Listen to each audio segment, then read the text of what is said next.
Hello बच्चों, आप लोगों का स्वागत है डेल्टा साइंस क्लासेस में।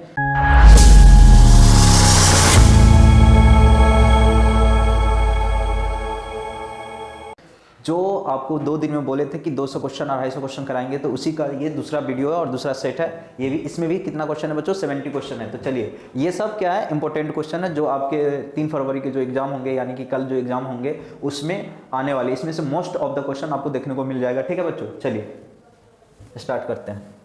Inductive reactance for direct current. अब देखिए बच्चों, डायरेक्ट करंट में क्या होता है? अगर कोई डायरेक्ट करंट में फ्रीक्वेंसी क्या हो जाता है? 0। आप इंडक्टेंस एक्स एल बराबर क्या होता है बच्चों? 2 पाई एफ एल होता है। जहां हमारा एफ क्या हो जाएगा? अगर ये 0 हो जाएगा तो इंडक्टेंस क्या आ जाएगा? 2 पाई 0 गुने एल, तो क्या आ जाएगा बच्चों? 0 आ जाएगा। तो कौन सा जाएगा? इंडक्टिव रिएक्टेंस 0 चला जाएगा। कौन सा ऑप्शन जाएगा बच्चों? ए ऑप्शन जाएगा। चलिए नेक्स्ट क्वेश्चन देख लेते हैं। Electromagnetic moment of current carrying coil. हमको क्या करना है? इलेक्ट्रोमैग्नेटिक देखना है। इलेक्ट्रोमैग्नेटिक देखना है तो यहां से देखिए,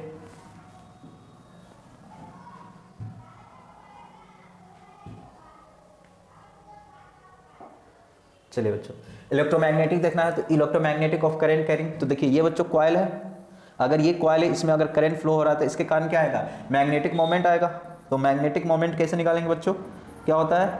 ये number of coil current into area, तो ये number of turns into current into area, यही हमारा क्या हो जाएगा बच्चों? मैग्नेटिक मोमेंट हो जाएगा। ये करंट आई इसमें फ्लो कर रहा है और ये एरिया जो होगा उस दोनों का मल्टीप्लिकेशन करेंगे तो हमारा क्या आ जाएगा? मैग्नेटिक मोमेंट आ जाएगा। तो कौन सा ऑप्शन जाएगा? और ये क्या है? एन नंबर ऑफ टर्न्स है। एन क्या है बच्चों? Number of turns. यहाँ पे जो हमारा टर्न्स है 1 है। अगर एक से ज्यादा टर्न्स रहेगा तो वो टर्न से भी मल्टीप्लाई करना होगा। ठीक है बच्चों, चलिए नेक्स्ट क्वेश्चन देख लेते हैं अब। देखिए बच्चों, इसमें क्या कहा गया है कि magnifying power of simple microscope. तो आप जानते हैं कि कोई भी अगर सिंपल माइक्रोस्कोप है तो उसका मैग्नीफाइंग पावर कितना होता है? एम इक्वल टू कितना आता है बच्चों? 1 plus distance D upon F. ये हमारा फोकल लेंथ हो गया। और ये डी कितना होता है? मिनिमम डिस्टेंस होता है जो होता है 25 सेंटीमीटर। क्लियर है बच्चों? चलिए नेक्स्ट क्वेश्चन देख लेते हैं। यहां देखिए क्या पूछा गया? Optical path of is equal to, जो ऑप्टिकल पाथ है वो कितना होगा? चलिए देखते हैं। आप जानते हैं अगर वेलोसिटी स्पीड इक्वल टू देखा जाए तो क्या होता है बच्चों? डिस्टेंस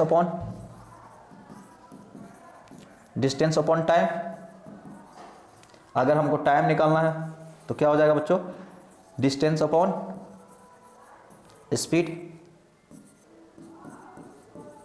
तो हम यहां से क्या करेंगे? टाइम इक्वल टू लिखेंगे बच्चों डी मीडियम अपॉन भी मीडियम। इसी प्रकार से डी वैक्यूम,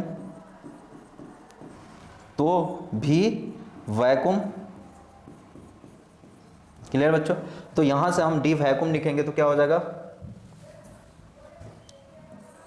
डी वैक्यूम लिखेंगे तो क्या हो जाएगा? D medium upon M medium भी मीडियम इंटू भी वैक्यूम। तो यहां से डी वैक्यूम इक्वल टू क्या हो जाएगा बच्चों? वैक्यूम, यानी कि जो अगर वैक्यूम में जो स्पीड है उसको क्या कहते हैं? स्पीड ऑफ लाइट कहते हैं। तो भी मीडियम गुने डी मीडियम। ठीक है बच्चों? तो जो ऑप्टिकल हमारा पाथ होता है, तो यहां से देखिए बच्चों, इसको हम क्या कहेंगे? रिफ्रैक्टिव इंडेक्स कहेंगे। इसको क्या कहेंगे? रिफ्रैक्टिव इंडेक्स गुने D medium.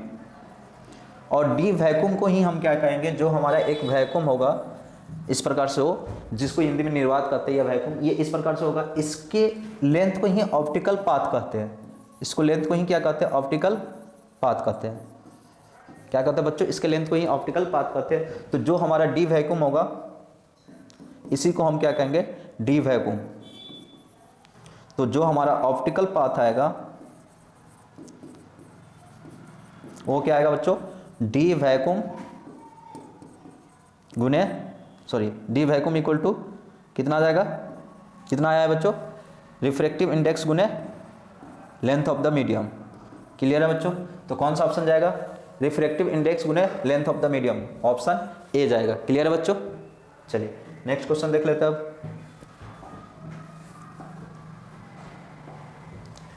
The SI unit of electric intensity is, SI unit of electric intensity पूछा गया है, तो क्या करेंगे? F equal to Q E, तो ई का electric field intensity equal to क्या हो जाएगा? Force upon charge. तो ये कितना होगा? फोर्स का कितना होता है बच्चों? न्यूटन होता है, और कूलम का कितना होता है? चार्ज होता है, तो न्यूटन पर कूलम। कौन सा ऑप्शन जाएगा बच्चों? बी ऑप्शन जाएगा।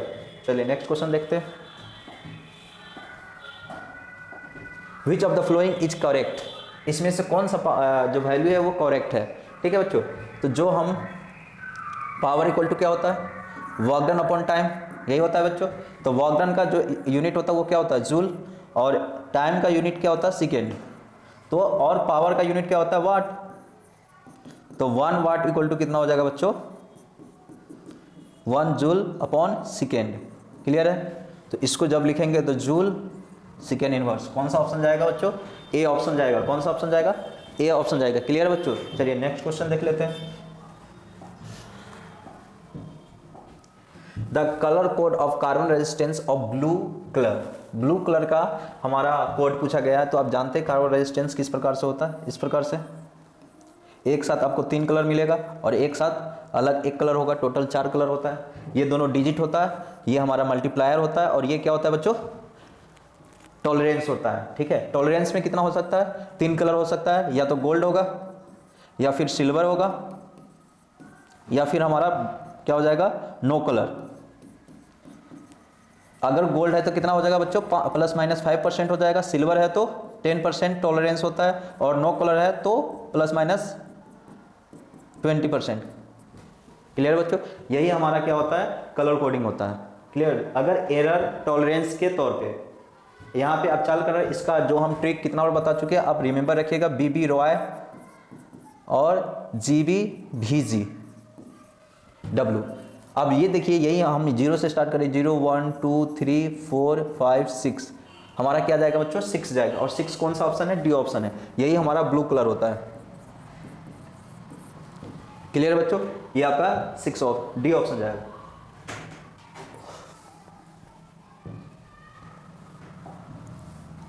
चलिए नेक्स्ट क्वेश्चन देखते हैं अब।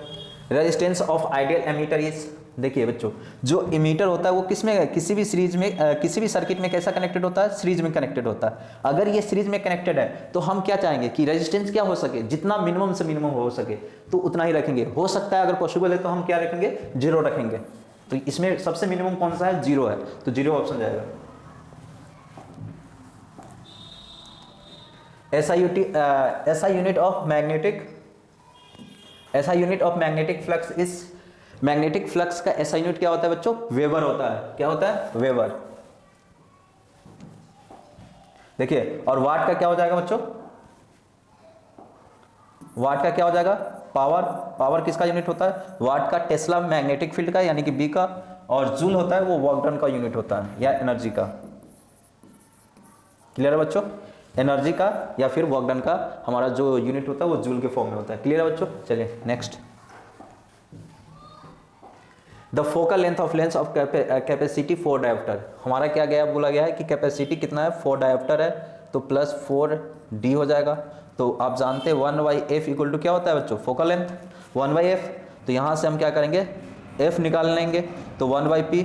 तो यहाँ पर क्या हो जाएगा? 1/4। ये कितना हो जाएगा? 1/4 मीटर। तो f इक्वल टू यहाँ से निकालेंगे तो 1/4 गुने 1 मीटर को क्या लिखता है बच्चों? 1 मीटर कितना हो जाता है? 100 सेंटीमीटर होता है। तो यहाँ पर 100 सेंटीमीटर लिखेंगे, तो ये कैंसिल करेंगे, तो 4 से 4 कैंसिल, 25 क्या हो जाएगा? 25 सेंटीमीटर हो जाएगा। कौन सा ऑप्शन होगा बच्चों इसमें? 25 सेंटीमीटर, या तो 25 सेंटीमीटर जाएगा या फिर क्या जाएगा? 0.25 मीटर। अगर हम इसको मीटर में रहने देंगे तो क्या हो जाएगा? 0.25 मीटर आ जाएगा। अगर हम इसको सेंटीमीटर में नहीं कन्वर्ट करेंगे, क्योंकि हमारा ऑप्शन कितना किस में दिया हुआ है? मीटर में ही दिया हुआ है, तो कौन सा ऑप्शन चला जाएगा? 0.25। कौन सा ऑप्शन बच्चों? ए ऑप्शन चला जाएगा। क्लियर है बच्चों? चलिए नेक्स्ट क्वेश्चन देख लेते हैं। देखिए बच्चों, if the focal length of glass lens is 3/2 in year is FA, अगर इसका फोकल लेंथ, देखिए यहाँ पर लेंस मेकर फॉर्मूला यूज करेंगे बच्चों, किसका यूज करेंगे, लेंस मेकर फॉर्मूला। तो यहाँ पे जो दिया हुआ है glass with respect to air -1 equal to into 1/r1 - 1/r2। तो इसका यहाँ से वैल्यू आ जाएगा। अब देखिए बच्चों यहाँ पर क्या हो जाएगा, glass with respect to air -1 1/r1 - 1/r2। तो यहाँ से क्या आ जाएगा हमारा, ग्लास का कितना है 3/2 और ईयर का कितना है बच्चों 1 - 1 इंटू 1/r1 - 1/r2। तो 1/f equal to 1/fa equal to ये कितना हो जाएगा बच्चों 3 2 1/2, 3 1/2 आ जाएगा बच्चों, 1/2 इंटू 1/r1 - 1/r2। क्लियर है बच्चों, ये हमारा इक्वेशन फर्स्ट आ गया। इसी प्रकार से हमको अब क्या निकालना है कि रिस्पेक्ट टू वाटर, जिस प्रकार से यहाँ हम रिस्पेक्ट एयर के रिस्पेक्ट में निकाले थे उसी प्रकार से सेम फार्मूला में क्या करेंगे, पुट करेंगे और वाटर के फॉर्म में लिखेंगे। तो यहाँ से देखिए बच्चों F equal two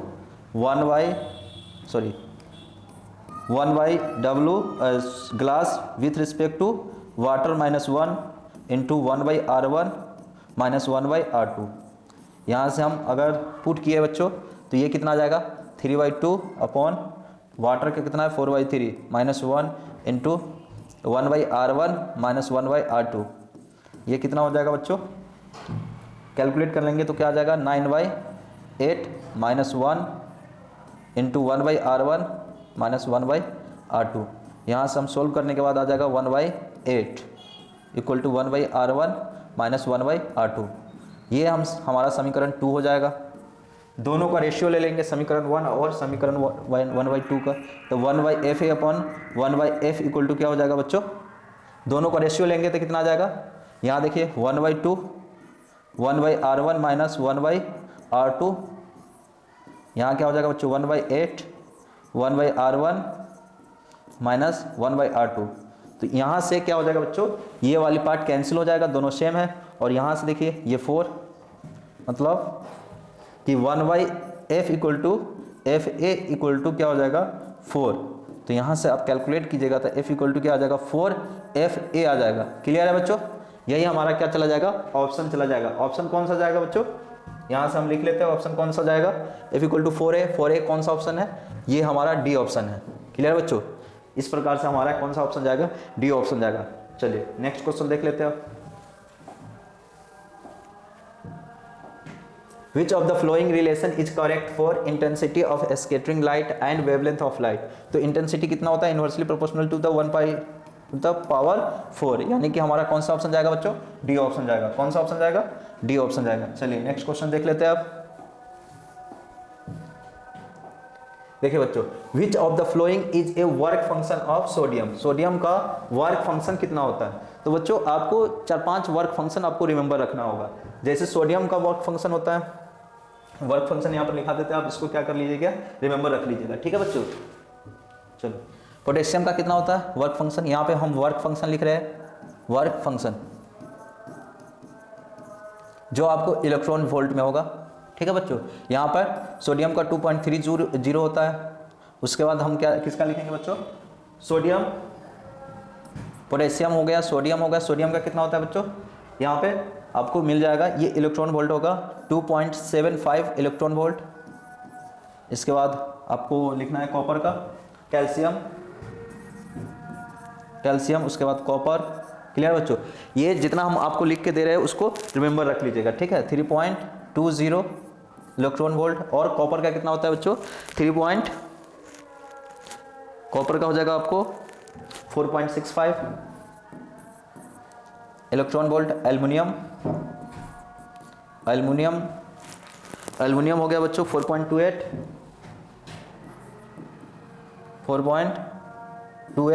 electron volt. और एक सिल्वर का याद रखना है आप लोगों का बच्चों, जिसका हो जाएगा 4.68 इलेक्ट्रॉन वोल्ट। क्लियर बच्चों, ये आपको रिमेंबर रखना है। ठीक है, सिल्वर का 4.68 ये आपका हो जाएगा 70 इलेक्ट्रॉन वोल्ट। क्लियर है बच्चों, ये आपको रिमेंबर होना चाहिए वर्क फंक्शन। इसमें से एक न एक क्वेश्चन आपको ऑब्जेक्टिव में देखने को मिल जाएगा, जिसमें से आपको पोटेशियम का कितना होता है 2.30 इलेक्ट्रॉन वोल्ट, कैल्शियम सोडियम का हो जाएगा 2.75 इलेक्ट्रॉन वोल्ट, कैल्शियम का 3.20 इलेक्ट्रॉन वोल्ट, कॉपर का 4.65 इलेक्ट्रॉन वोल्ट बच्चों, ठीक है। अब एल्युमिनियम का कितना हो जाएगा 4.28 इलेक्ट्रॉन वोल्ट, और सिल्वर का हो जाएगा 4.70 इलेक्ट्रॉन वोल्ट। तो अब बताइए बच्चों इसका कौन सा ऑप्शन जाएगा, सी ऑप्शन जाएगा, ठीक है बच्चों।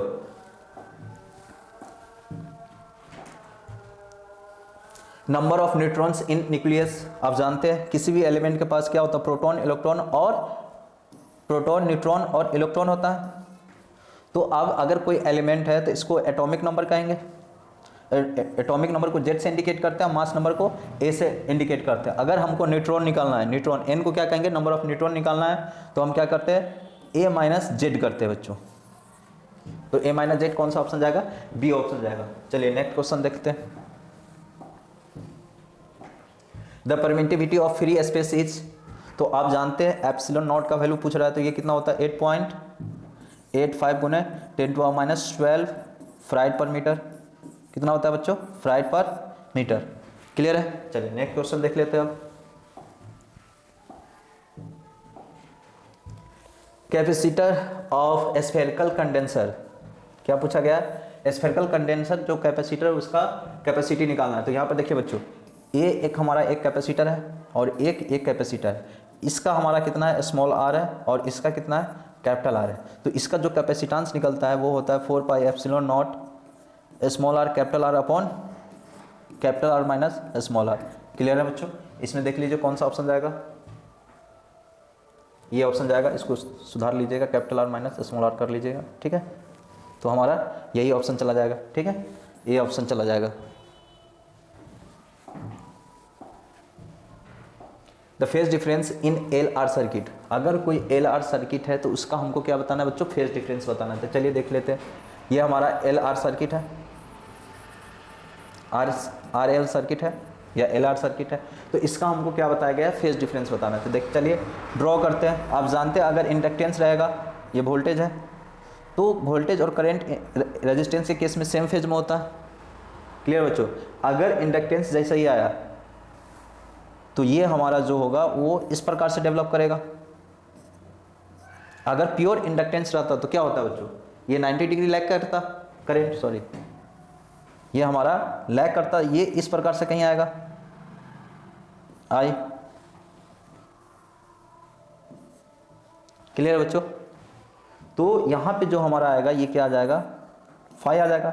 अब इसका इम्पीडेंस बनाएंगे तो इसी प्रकार से बनेगा, ये हमारा आई आर यानी कि वोल्टेज, और ये हमारा हो जाएगा भी, तो ये कितना हो जाएगा बच्चों आई एक्सएल, ठीक है। ये हमारा 5 हो गया, ये हमारा क्या हो जाएगा बच्चों आई एक्सएल हो जाएगा। तो यहाँ से जब हम मेंशन करेंगे 10 लिखेंगे ओमेगा एल अपॉन आर, तो 5 बराबर कितना आ जाएगा 10 inverse omega L upon R. तो ये कौन सा ऑप्शन जाएगा बच्चों 10 inverse omega L upon R, C option जाएगा। क्लियर है बच्चों, चलिए नेक्स्ट क्वेश्चन देख लेते हैं। The magnification power of astronomical telescope is, the magnification power of astronomical telescope is, तो आप मैग्निफिकेशन का एस्ट्रोनॉमिकल टेलीस्कोप कितना होता है बच्चों f0 अपॉन fe, ये माइनस लगा के यूज करते हैं, बी ऑप्शन जाएगा। क्लियर है बच्चों,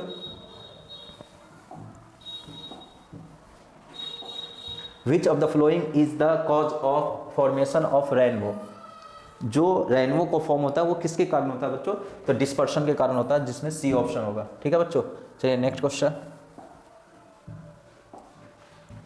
power factor is equal to, हमको क्या पूछा गया, पावर फैक्टर पूछा गया, तो पावर फैक्टर cos फाई होता है।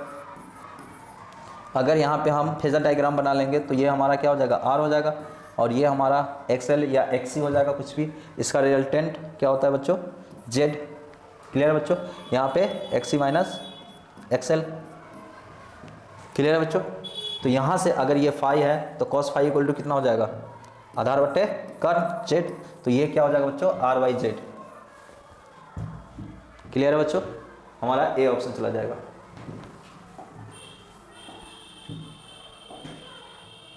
Dimension formula of R C is, ये हमारा क्या है, डायमेंशन फार्मूला है, और ये किसका हमको निकालना है, आर सी का निकालना है। तो आर सी का डायमेंशन फार्मूला कितना होगा, अब जानते हैं आर सी क्या होता है, टाइम कांस्टेंट होता है। ये आर सी कितना होता है, क्या होता है, टाइम कांस्टेंट होता है, टाइम कांस्टेंट। अब जानते हैं टाइम कांस्टेंट का क्या होगा, सेकेंड होगा, सेकेंड, और सेकेंड को डायमेंशन में क्या लिखते हैं, टी। क्लियर बच्चों, टी लिखते हैं। तो डायरेक्ट यहाँ से हम लिखेंगे तो m के पावर 0, l के पावर 0 और क्या है, t। यही हमारा ऑप्शन जाएगा, और इसमें कौन सा ऑप्शन जाएगा बच्चों, डी ऑप्शन जाएगा। क्लियर बच्चों, कौन सा ऑप्शन जाएगा, डी ऑप्शन जाएगा। ऐसा unit of pole strength is, आप जानते हैं पोल स्ट्रेंथ का ऐसा यूनिट कितना होगा बच्चों, पोल स्ट्रेंथ का ऐसा यूनिट कितना होता है, ये हमारा होता है करंट गुने डिस्टेंस या चार्ज गुने डिस्टेंस। अगर यहाँ पे ना मैग्नेटिक फील्ड लिखा है ना इलेक्ट्रिक फील्ड लिखा है, इलेक्ट्रिक फील्ड में क्या होता है, चार्ज गुने 12 होता है जो पोल स्ट्रेंथ कहलाता है, और मैग्नेटिक फील्ड में कितना होता है बच्चों, करंट गुने डिस्टेंस, जो मैग्नेट होता है उसका इंटू डिस्टेंस होता है। तो यहाँ से हमारा क्या जाएगा आंसर, सी ऑप्शन जाएगा। हाँ, ऑप्शन करंट के फॉर्म में दिया है इसलिए ये मैग्नेटिक फील्ड है, तो हम क्या लिखेंगे, करंट इंटू डी, डिस्टेंस जो होता है दोनों मैग्नेट के बीच का डिस्टेंस, तो हमारा एम्पियर इंटू डी चला जाएगा, सी ऑप्शन। अब देखिए, which of the following relation is correct for earth magnetism field and frequency of magnetic needle N. Frequency क्या है मैग्नेटिक फील्ड का, एन है, और हमारा जो टाइम अर्थ मैग्नेटिक फील्ड है वो बी एच है। तो इस फॉर्म में जब भी हम टाइम लिखते तो कितना लिखते हैं बच्चों, 2 pi root under moment of inertia. ये मोमेंट ऑफ इनर्शिया है बच्चों, ये आई करंट मत समझ लेना, ये मोमेंट ऑफ इनर्शिया अपॉन क्या हो जाएगा, moment, magnetic moment into B H, magnetic field intensity. यहां से अगर हम लिखेंगे n इक्वल टू, तो क्या हो जाएगा बच्चों 1/t, तो यहाँ से हमारा आ जाएगा इसको, तो 1/2 pi into M B H upon I, moment of inertia. तो यहाँ से जो हमारा n आएगा वो directly proportional to square root of the B H. यहाँ से स्क्वायरिंग बोथ साइड कर देंगे बच्चों, स्क्वायरिंग बोथ साइड, अगर स्क्वायरिंग बोथ साइड करेंगे तो क्या आ जाएगा बच्चों, n square equal to B H. तो यहाँ से हमारा क्या आ जाएगा, n square directly proportional to B H, यही हमारा ऑप्शन चला जाएगा। ये जो ऑप्शन जाएगा कौन सा जाएगा, ऑप्शन ए ऑप्शन जाएगा। कौन सा ऑप्शन जाएगा बच्चों, ए ऑप्शन जाएगा। चलिए नेक्स्ट क्वेश्चन देखते हैं।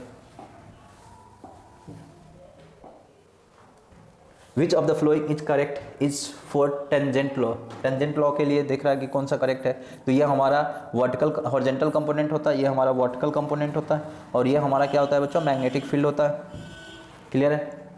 तो यहाँ से हम जैसे ही निकालेंगे, tan थीटा निकालना है तो ये थीटा होता है, तो tan थीटा निकालेंगे तो बच्चों क्या आ जाएगा, यहाँ से देखिए बच्चों, ये हमारा लंब हो गया, ये आधार बी एच बाई बी, तो बी एच इक्वल टू क्या हो जाएगा बच्चों, सॉरी ये क्या हो जाएगा बच्चों, सॉरी ये थीटा होता है बच्चों, ये इंक्लाइनेशन एंगल डिक्लाइनेशन एंगल होता है, ये दोनों देखिए, ये थोड़ा मिस्टेक हुआ गया है ऑप्शन में। यहाँ से b इक्वल टू क्या हो जाएगा, बी एच इक्वल टू क्या हो जाएगा बच्चों, बी एच हॉरिजॉन्टल कंपोनेंट, ये सही था बच्चों, यही हमारा थीटा रहेगा। ये बी एच इक्वल टू क्या हो जाएगा, बी कॉस थीटा, और बी भी इक्वल टू क्या हो जाएगा, बी साइन थीटा। क्लियर बच्चों, यही जाएगा हमारा। लेकिन यहाँ पे tan थीटा का फॉर्म में लिखा हुआ है, तो tan थीटा के लिए हमारा क्या हो जाएगा, टेंजेंट लॉ पूछ रहा है तो कौन सा हो जाएगा ऑप्शन, यहाँ से देखेंगे तो यहाँ से दोनों ऑप्शन निकालने के लिए, tan थीटा फॉर्म में निकालने के लिए हम क्या करेंगे, दोनों को डिविजिबल करेंगे, तो बी भी equal to B H equal to क्या आ जाएगा, tan थीटा, तो बी भी इक्वल टू क्या आ जाएगा, बी एच tan थीटा। ठीक है बच्चों, यही हमारा ऑप्शन चला जाएगा। तो देखिए बी एच tan थीटा जाएगा, ये ऑप्शन ए चला जाएगा। ठीक है, चलिए नेक्स्ट क्वेश्चन देख लेते हैं आप। ठीक है बच्चों, अब देखिए उसी से रिलेटेड है। अभी हम देखें b इक्वल टू कितना आया था, B H equal to B cos square theta B cos theta और बी भी निकालेंगे तो बी साइन थीटा, यहाँ से गुना करेंगे तो बी एच का square equal to B, squaring both side कर देंगे बच्चों, कॉस स्क्वायर थीटा, और यहाँ से बी भी करेंगे तो B square sine square theta, दोनों को ऐड करेंगे तो क्या हो जाएगा, B square B square equal to B square into sine square theta plus cos square theta. Sine square plus cos square theta कितना होता है, वैल्यू 1 हो जाता है। तो यहाँ से हमारा जो बी स्क्वायर आएगा वो क्या आ जाएगा बच्चों, बी एच का स्क्वायर प्लस बी भी का स्क्वायर। ठीक है बच्चों, यही हमारा क्या चला जाएगा, आंसर जाएगा। ये आंसर कौन सा जाएगा, ए ऑप्शन जाएगा। ठीक है बच्चों, चलिए नेक्स्ट क्वेश्चन देख लेते हैं अब।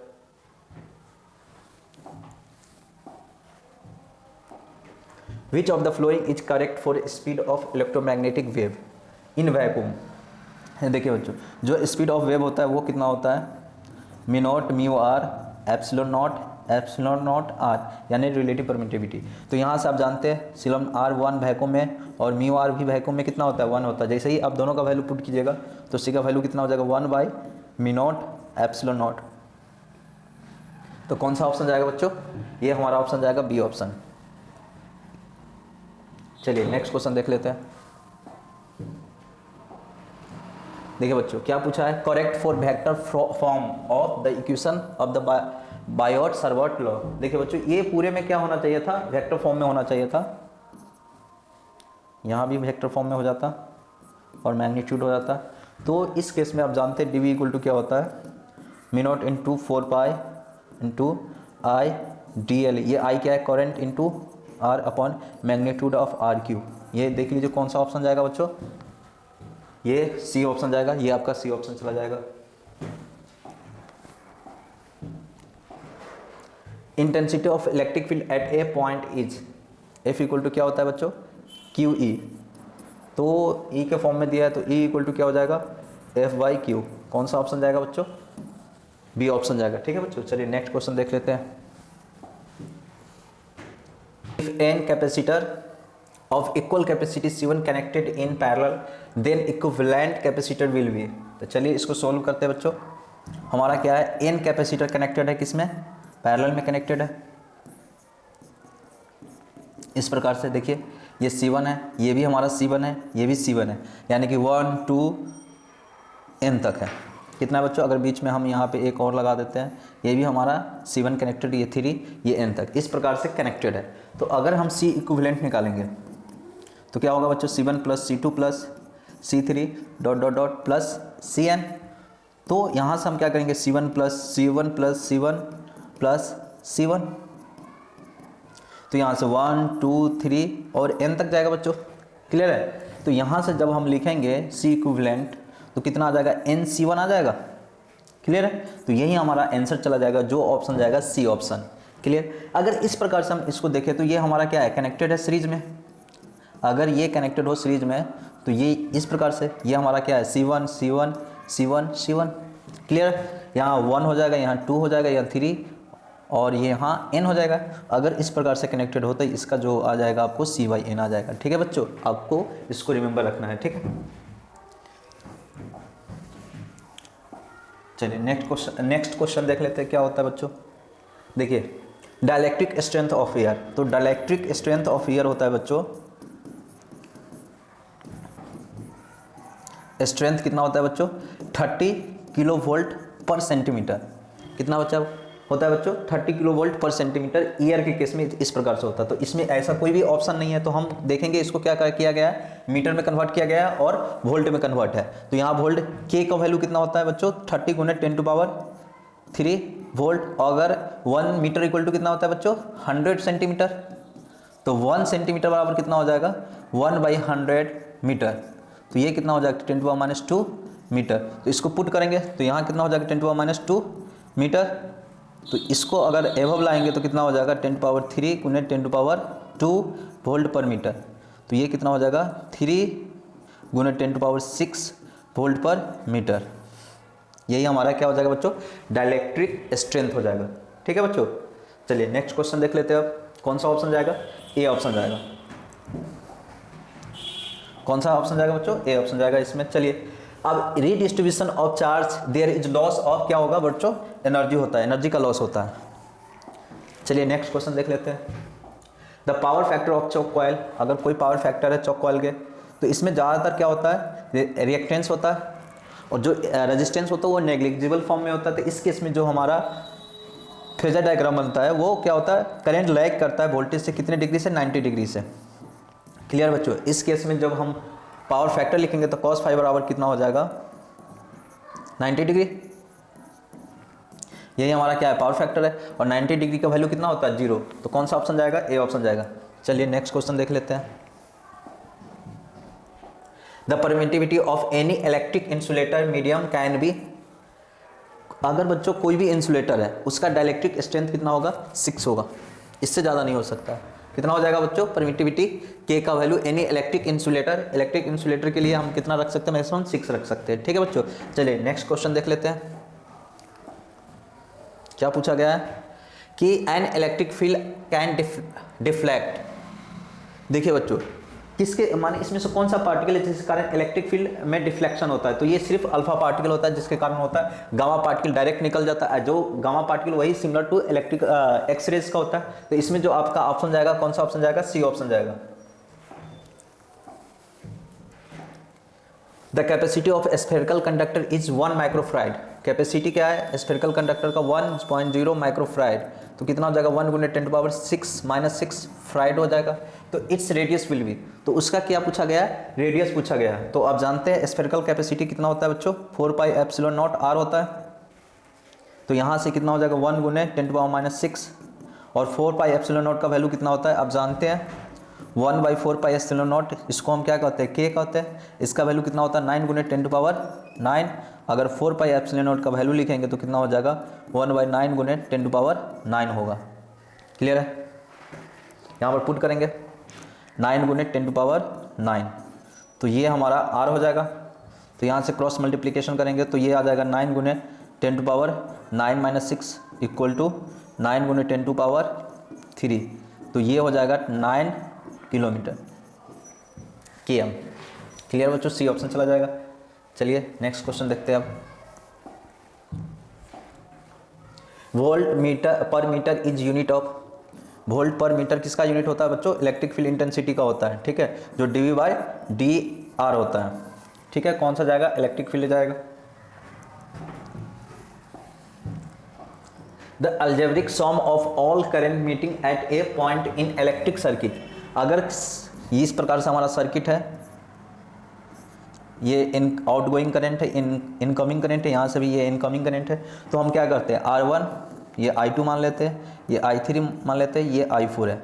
तो जो हमारा इनकमिंग पॉइंट होता है इसको यहीं पे मान लेते हैं I3। तो जो जिस पॉइंट पे जो इनकमिंग करंट है उसका sum equal to the outgoing current के सम के, या तो टोटल सम ऑफ द 0 होता है। इनकमिंग करंट को पॉजिटिव लेते हैं और जो आउटगोइंग करंट होगा उसका नेगेटिव लेंगे और सबका सम करेंगे और उसको किसके बराबर पुट करेंगे बच्चों? 0 के बराबर पुट करेंगे।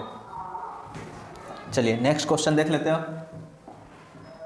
The most suitable element for making electromagnet is.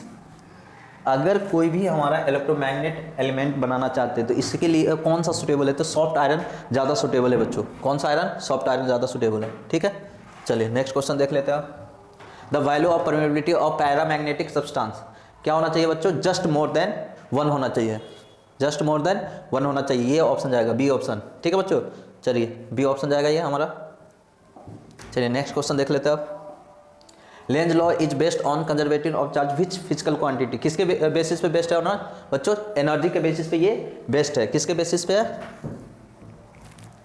Energy के बेसिस पे। ठीक है बच्चों, किसके बेसिस पे है? एनर्जी के बेसिस पे। ठीक है, चलिए नेक्स्ट क्वेश्चन देख लेते हैं। Uniform induction. इंडक्शन किसके लिए होगा? इंडक्शन यूनिट ऑफ इंडक्शन पूछा गया है। तो V = क्या होता है बच्चों? IXL। क्या हो जाएगा? IXL। तो V का यहाँ से यूनिट क्या हो जाएगा? V/I कीजिएगा तो यहाँ से XL, और इसका यूनिट क्या हो जाएगा? ओम। ये जानते हैं रेजिस्टेंस होता है तो ओम हो जाएगा। अभी भी ये ओम्स हो जाएगा, और इसको क्या लिख सकते हैं 2 पाई एफ एल लिखते हैं। तो एल का इंडक्टेंस निकालना है, तो यहाँ से एल इक्वल टू क्या हो जाएगा बच्चों, ओम अपॉन एफ, यही आएगा। अब 1/f को क्या कहते हैं, ओम इंटू 1/f को क्या कहते हैं बच्चों, टाइम कहते हैं। क्यों, ये f क्या है, फ्रीक्वेंसी है, और 1 फ्रीक्वेंसी को क्या कहते हैं बच्चों, टाइम। तो टाइम का जो यूनिट होता है वो सेकेंड होता है, तो ओम सेकेंड। कौन सा ऑप्शन जाएगा बच्चों, ओम सेकेंड। कौन सा ऑप्शन है, ओम सेकेंड, ए ऑप्शन जाएगा। क्लियर बच्चों, चलिए नेक्स्ट क्वेश्चन देख लेते हैं। In an alternating current circuit a resistance of 8 ohm and inductance of reactance is 6 ohm are connected in series, impedance of circuit will be. जो हमारा 8 resistance कैसा है, 8 ओम है, और इंडक्टेंस कैसा है, ये हमारा 8 ओम है, और ये हमारा क्या है, 6 ओम है। इंडक्टेंस ऑफ रिएक्टेंस 6 ओम, ये हमारा 6 ओम है, ये 8 ओम है। तो हमको क्या निकालना है, इम्पीडेंस निकालना है। तो आप जानते हैं क्या होता है बच्चों, एक्स आर का स्क्वायर प्लस एक्स एल का स्क्वायर। तो आर का स्क्वायर कितना हो जाएगा, 6 का, 8 का स्क्वायर प्लस 6 का स्क्वायर इक्वल टू कितना हो जाएगा, 64 plus 36 equal to square root of 100 कितना हो जाएगा, 10 ओम। कितना होता है बच्चों, 10 ओम। कौन सा ऑप्शन जाएगा, बी ऑप्शन जाएगा। The power factor of purely inductive circuit is, अगर power factor purely inductive circuit अभी निकाले कितना आया था, 0।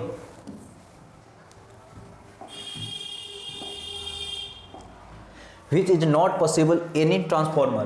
देखिए बच्चों, ट्रांसफॉर्मर में क्या पॉसिबल, एडी करंट पॉसिबल होता है, अल्टरनेटिंग करंट पॉसिबल है, इंड्यूस्ड करंट पॉसिबल है, लेकिन डायरेक्ट करंट, कहीं भी डायरेक्ट करंट ट्रांसफॉर्मर के केस में पॉसिबल नहीं होता। ये रिमेंबर रखिएगा। क्यों, क्योंकि डायरेक्ट करंट में फ्रीक्वेंसी 0 हो जाता है, और बाकी जो हमारा ट्रांसफॉर्मर होता है वो फ्रीक्वेंसी पे वर्क करता है। क्लियर है, तो ये ऑप्शन आपको कौन सा ऑप्शन चला जाएगा, बी ऑप्शन चला जाएगा। विच of the flowing waves is not electromagnetic. तो हमारा अल्फा रेज, गामा रेज, इंफ्रारेज और एक्स रेज है। तो जो हमारा अल्फा रेज है वो इलेक्ट्रोमैग्नेटिक वेव के अंदर नहीं आता है।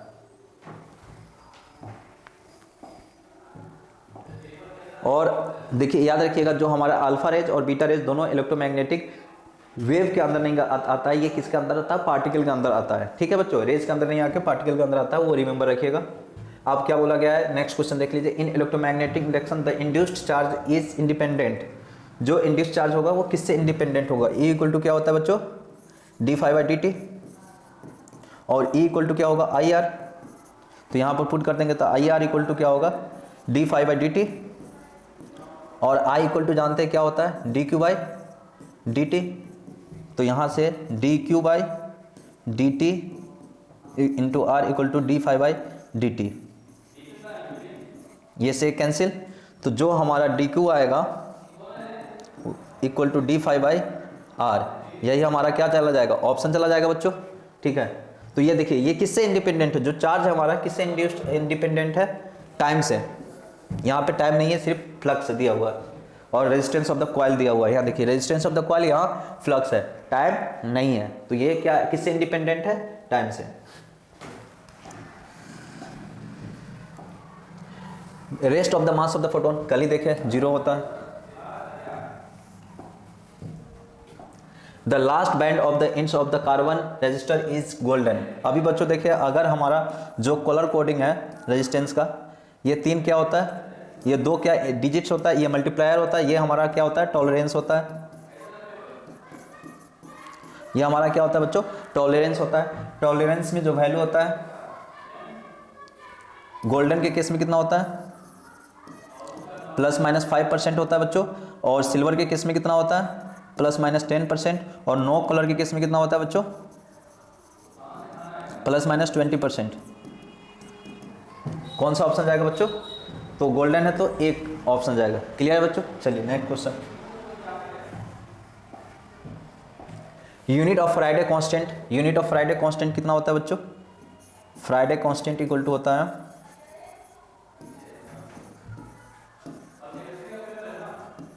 कांस्टेंट कितना होता है बच्चों, 96,485 कूलम पर मोल। ठीक है बच्चों, ये रिमेंबर रखिएगा, बाई चांस डाटा भी पूछ सकता है, जो होगा आपको कूलम पर मोल, बी ऑप्शन। ठीक है बच्चों। Two convex lenses are combination in contact the equivalent lens. दो कन्वेक्स लेंस है, ये कॉन्टेक्ट में रखा गया, तो इससे जो इक्विवेलेंट लेंस आएगा वो कैसा आएगा, कन्वेक्स लेंस ही आता है बच्चों, बी ऑप्शन जाएगा। ठीक है, टू लेंस ऑफ 3D और -2D power are combined to form an equivalent lens, what is the focal length of equivalent lens. ठीक है बच्चों, तो चलिए निकालते हैं 1/f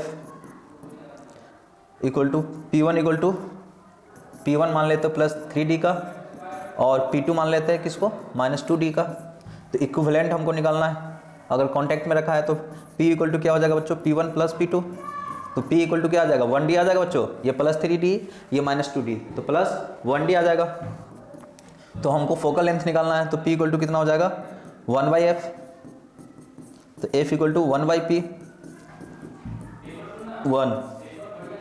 1 मीटर, कितना बच्चों, 1 मीटर, 1 मीटर ऑप्शन में ये सी ऑप्शन चला जाएगा। ठीक है बच्चों, समझ में आ रहा होगा बच्चों।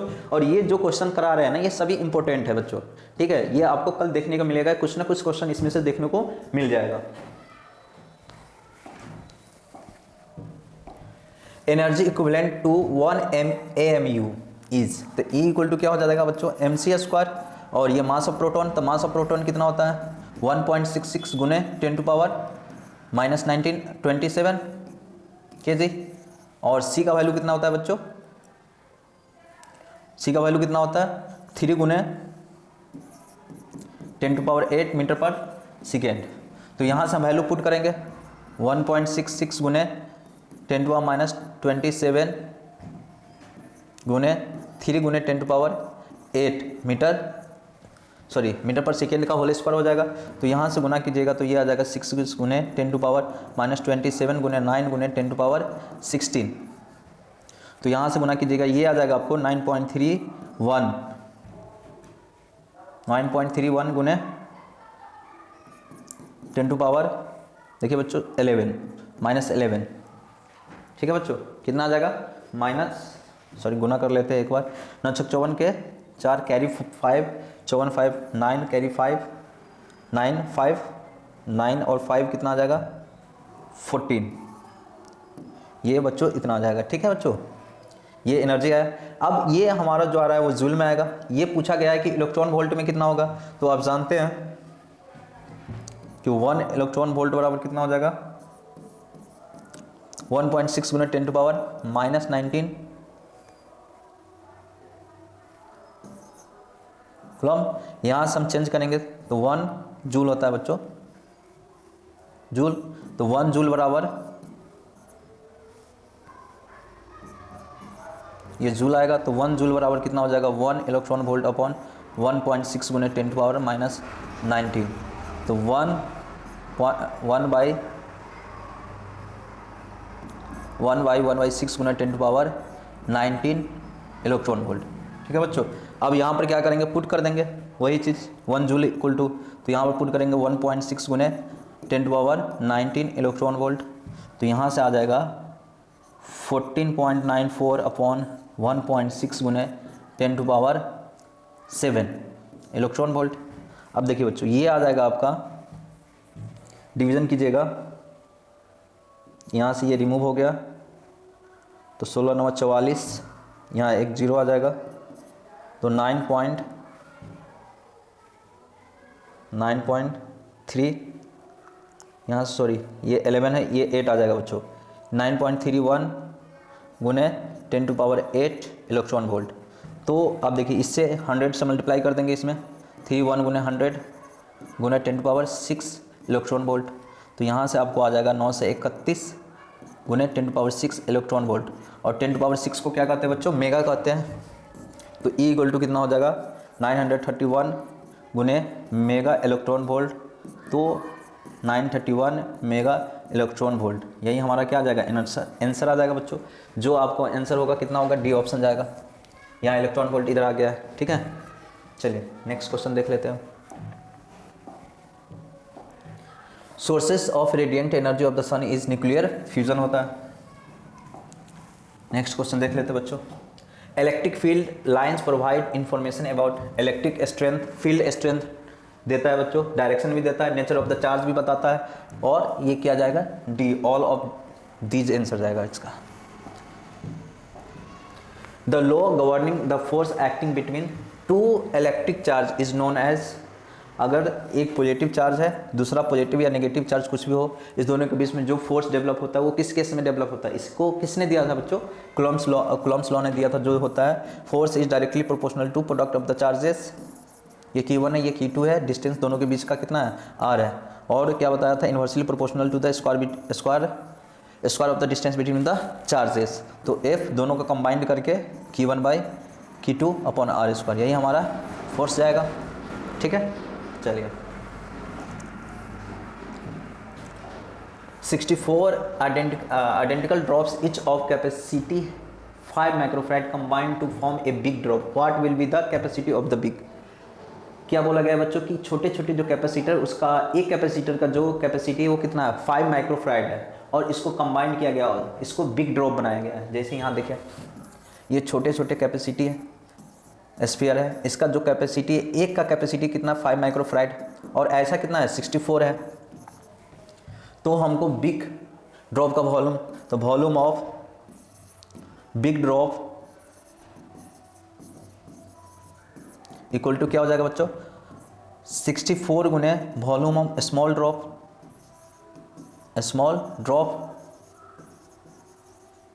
देखिए बच्चों, इसका अगर रेडियस हम r स्मॉल r मान लेते हैं, ये सभी का स्मॉल r होगा, तो इससे जो बड़ा एक ड्रॉप बना है उसका रेडियस मान लेते हैं कैपिटल R, तो वॉल्यूम दोनों का क्या होगा बच्चों सेम होगा, तो यहाँ से क्या हो जाएगा 4/3 πr³ इक्वल टू 64 गुने 4/3 πr³, यहाँ से देखिए ये ये कैंसिल हो जाएगा, ये बचा आपको r³ 64 r³, तो यहाँ से r आ जाएगा वो 64 r आ जाएगा बच्चों, क्लियर है, यानी कि जो हमारा r है वो क्या है 4 टाइम्स है। आप जानते हैं कि जो कैपेसिटर होता है, कैपेसिटर स्फेरिकल का वैल्यू कितना होता है 4πε0 r होता है, ये तो कांस्टेंट है, तो जो हमारा c होगा वो किस पे डिपेंड करेगा, r पे डिपेंड करेगा बच्चों, क्लियर है, तो यहाँ पे C1/C2 इक्वल टू R1/R2, तो यहाँ से देखिए बच्चों जो हमारा स्मॉल r था उसका क्या हो जाएगा 5 माइक्रोफैराड था, C2 हमको निकालना है, तो यहाँ पे कितना था स्मॉल r था, और कैपिटल R कितना है, इस कैपिटल R को 4r के बराबर पुट किया गया था, इससे ये कैंसिल कर देंगे, तो यहाँ से जो हमारा C2 आएगा, यहाँ देख लीजिए बच्चों 5 microfarad upon C2 equal to क्या आ जाएगा 1/4, यहाँ से C2 कितना आ जाएगा 20 microfarad, C2 equal to 20 microfarad, कौन सा ऑप्शन जाएगा बच्चों डी ऑप्शन जाएगा। चलिए नेक्स्ट क्वेश्चन देख लेते हैं, what is the mainly measured by potentiometer, potentiometer से बच्चों क्या मेजर किया जाता है पोटेंशियल डिफरेंस मेजर किया जाता है। चलिए नेक्स्ट क्वेश्चन देख लेते हैं आप, magnetic moment of earth is कितना होता है 8.10⁻²2 होता है बच्चों। चलिए नेक्स्ट क्वेश्चन देख लेते हैं, the phase difference between electric wave and magnetic wave in the electromagnetic wave. देखिए बच्चों ये अगर इलेक्ट्रिक वेव है और ये हमारा मैग्नेटिक वेव है, तो जो दोनों का पिक वैल्यू होता है वो क्या है सेम है, तो जब सेम होगा तो हमारा जो फेज डिफरेंस होगा वो कितना होगा बच्चों 0 होगा।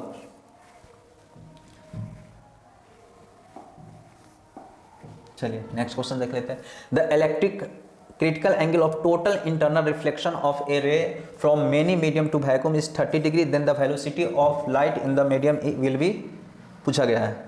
ठीक है बच्चों, चलिए देखते हैं, ये हमारा क्या है एक रिफ्रैक्टिव इंडेक्स है, इसका मीडियम, ये अगर ये क्रिटिकल एंगल है तो इसका कितना हो जाएगा 90 डिग्री पे हो जाएगा, पूरा टोटल जो एंगल है वो कितना हो जाएगा 90 डिग्री हो जाएगा, ये इसके साथ कितना डिग्री बनाएगा बच्चों 90 डिग्री। अगर ये रिफ्रैक्टिव इंडेक्स मीडियम 1 है और ये क्या है मीडियम 2 है, तो स्नेल्स लॉ से क्या होगा बच्चों μ1 sin थीटा इक्वल टू क्या हो जाएगा μ2 sin 90, और μ2 sin 90 कितना होता है बच्चों 1 होता है, तो sin थीटा इक्वल टू यहाँ से क्या हो जाएगा μ2/μ1। अब यहाँ देखिए ये अगर वैक्यूम है, ये कैसा है वैक्यूम है, तो वैक्यूम के केस में रिफ्रैक्टिव इंडेक्स कितना हो जाएगा 1, तो यहाँ पे हम पुट करेंगे cy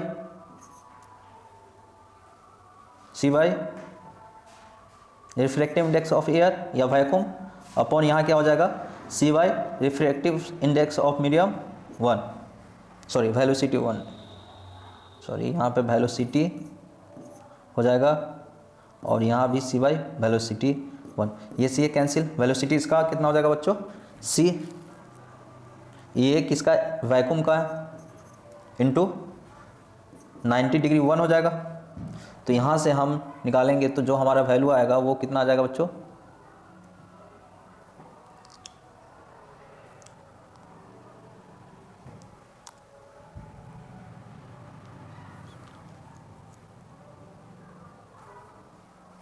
एक मिनट बच्चों, C90 ये 1 हो जाएगा बच्चों। ये refractive index vacuum any medium to the vacuum में डाला गया है, किसी भी मीडियम से किस में आ रहा है बच्चों वैक्यूम में आ रहा है। तो वैक्यूम में ये 90 डिग्री बन रहा है एंगल, तो m2 sin r हो जाएगा। तो ये क्या हो जाएगा c by velocity, relative velocity क्या होता है speed of light upon velocity of the medium, speed of light upon velocity of the medium v2। तो यहाँ से m1 sin theta equal to c1 upon v2 equal to c1 upon v1 into 1। तो यहाँ से देखिए ये cancel, तो ये क्या हो जाएगा v1 अपॉन v2, ये क्रॉस मल्टीप्लिकेशन, यहाँ से ये साइन थीटा। तो v2 बराबर क्या हो जाएगा बच्चों v1 अपॉन साइन 30 डिग्री। और ये देखिए ये किसका है इंसिडेंट है, ये इंसिडेंट लाइट कैसा है रे का है, स्पीड ऑफ लाइट का है c अपॉन साइन 1/2, ये कितना हो जाएगा c 3 × 10⁸ अपॉन 1/2। तो ये कितना हो जाएगा 6 × 10⁸ मीटर पर सेकेंड। कौन सा ऑप्शन बच्चों जाएगा, ए ऑप्शन जाएगा, सॉरी सी ऑप्शन जाएगा। कौन सा ऑप्शन जाएगा बच्चों, सी ऑप्शन। ठीक है बच्चों, चलिए नेक्स्ट क्वेश्चन देख लेते हैं अब। निकल इज ए, निकल कैसा क्वांटिटी है बच्चों, फेरोमैग्नेटिक है। निकल इज कैसा है, फेरोमैग्नेटिक। चलिए नेक्स्ट क्वेश्चन देख लेते हैं अब। Diode is a used as a, diode का यूज किसके फॉर्म में किया जाता है बच्चों, रेक्टिफायर, यानी कि डी ऑप्शन होगा, रेक्टिफायर के लिए यूज किया जाता है डायोड का काम। ठीक है, चलिए नेक्स्ट क्वेश्चन देख लेते हैं। द बाइनरी इक्विवेलेंट ऑफ 25, जो हमारा बाइनरी इक्विवेलेंट है 25 को ये डेसिमल में इसको कन्वर्ट करना है बाइनरी में। तो देखिए 25 है ये,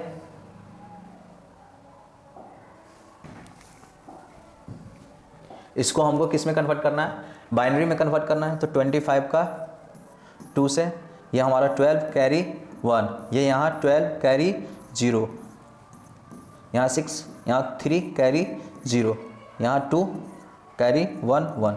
तो यहाँ से जो हमारा आया बाइनरी में 1 1 0 0 1, यही हमारा बाइनरी में आया। कौन सा ऑप्शन जाएगा बच्चों, सी ऑप्शन जाएगा।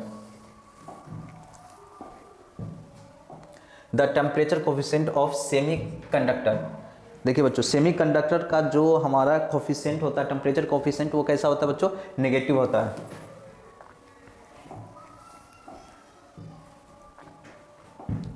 T is the time period of V is the maximum speed of a charge particle of cyclotron। बच्चों इस क्वेश्चन को देखते हैं क्या लिखा है, T is the time period and V is the maximum speed of a charge particle cyclotron। Then तो यहाँ से आप जानते हैं अगर फ्रीक्वेंसी लिखा जाए साइक्लोट्रॉन का कितना हो जाएगा QV/2πm। तो यहाँ से हम T निकालना होगा बच्चों, तो 1/Vc करेंगे, जो हमारा क्या होता है फ्रीक्वेंसी होता है। तो यहाँ से आ जाएगा 2m/QV। अब देखिए मैग्नेटिक फोर्स बराबर, मैग्नेटिक फोर्स इक्वल टू कितना होता है बच्चों, मैग्नेटिक फोर्स इक्वल टू क्या होता है, सेंट्रीपिटल फोर्स, सेंट्रीपिटल फोर्स। तो मैग्नेटिक फोर्स हमारा कितना होता है, Q/VB equal to centripetal force कितना है, mv²/r।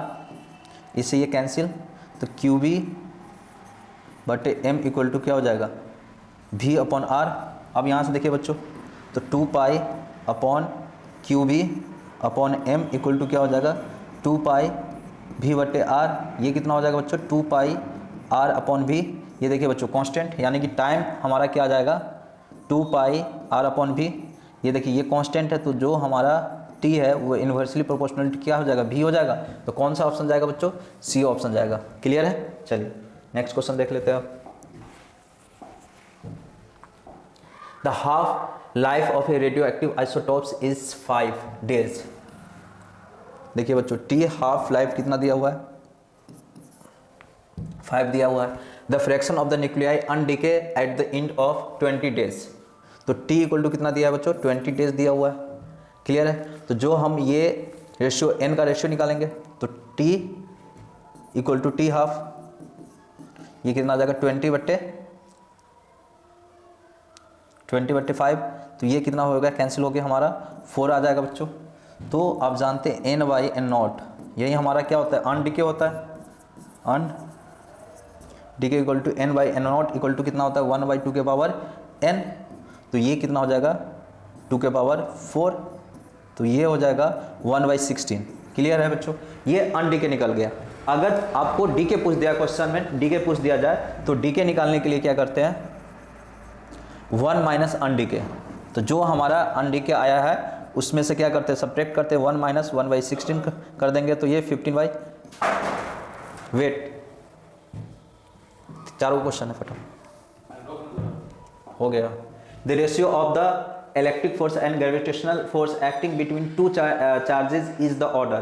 तो देखिए बच्चों, यहाँ से हमारा जो फोर्स है वो क्या हो जाएगा GMP अपॉन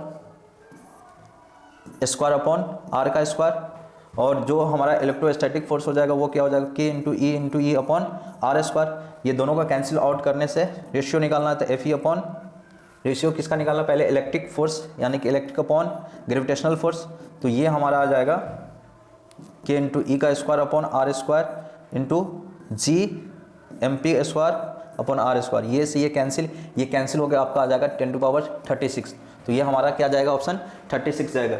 चलिए नेक्स्ट क्वेश्चन देख लेते हैं बच्चों।